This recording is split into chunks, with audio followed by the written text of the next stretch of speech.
Hi friends, welcome to JSPMRS channel. இன்றைக்கி நம்மளோட சேனலில் ஒரு புரதம் நிறைந்த கொண்டக்கடலை தோசை தான் பார்க்க போகிறோம். இது நார்மல் தோசை மாதிரி இருக்காது. இது தொட்டுக்கிறதுக்கு சைட் டிஷ்ஷு பீர்க்கங்காய் சட்னி தான் செய்ய போகிறோம். ஸோ நம்ம நார்மலாக இட்லி தோசை மாவு வச்சு தான் நம்ம வந்து இட்லி சுடுவோம், தோசை சுடுவோம்.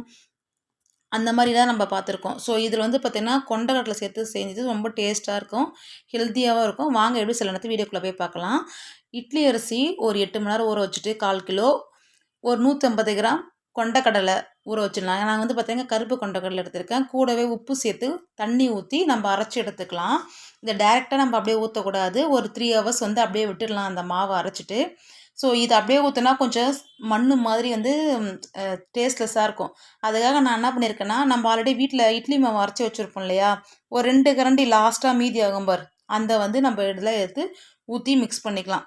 நம்ம வழக்கமாக சுடுற தோசை மாதிரி இல்லாமல் இது கொஞ்சம் நல்லா டேஸ்ட்டாகவும் இருக்கும், டிஃப்ரெண்ட்டாகவும் இருக்கும். பசங்க ரொம்ப விரும்பி சாப்பிட்டாங்க. ஏன்னா வெறுமனே சாப்பிட்றதுக்கே அவ்வளோ டேஸ்ட்டாக இருந்தது. கூடவே இந்த பீர்க்கங்காய் சட்னி செஞ்சது இன்னும் அதிகமாக வந்து சுவையை வந்து கொடுத்தது. ரொம்ப நல்லா இருந்தது. நீங்கள் எல்லாமே ட்ரை பண்ணி பாருங்கள். தோசை ஊற்றுனது எப்படி உளுசி வந்திருக்கு அப்படின்னு சொல்லிட்டுன்னு சுற்றி எண்ணெய் விட்டுட்டு 2 பக்கம் திருப்பி எடுத்துகிட்டு செவந்ததுக்கப்புறமா நம்ம தோசை எடுத்துடலாம். இதே மாதிரி இருக்கிற தோசை எல்லாமே நம்ம வந்து மாவில் சுட்டு எடுத்துக்கலாம். சுட்டு எடுத்துகிட்டு இப்போ அந்த சட்னி எப்படி செய்யலான்றது பார்க்கலாம். ஒரு கடாயில் வந்து பார்த்திங்கன்னா 2 ஸ்பூன் நல்லெண்ணெய் விட்டுட்டு உளுத்தம்பருப்பு, கடலைப்பருப்பு, கறிவேப்பிலை, 5 பல்லு பூண்டு, 10 சின்ன வெங்காயம், 3 பழுத்த தக்காளி, 6 பச்சை மிளகா போட்டுட்டு பீர்க்கங்காய் தோல் எடுத்துகிட்டு நல்லா இந்த மாதிரி சின்னதாக கட் பண்ணிவிட்டு தண்ணியில் அலசிட்டு நம்ம இதில் எடுத்துக்கலாம். நான் வந்து பார்த்திங்கன்னா 1/4 கிலோ பீர்க்கங்காய் எடுத்திருக்கேன். இது நீர் சத்து உள்ள காய், அதனால் தண்ணியை ஊற்றவே கூடாது. இதில் இருக்க தண்ணியே போதும்.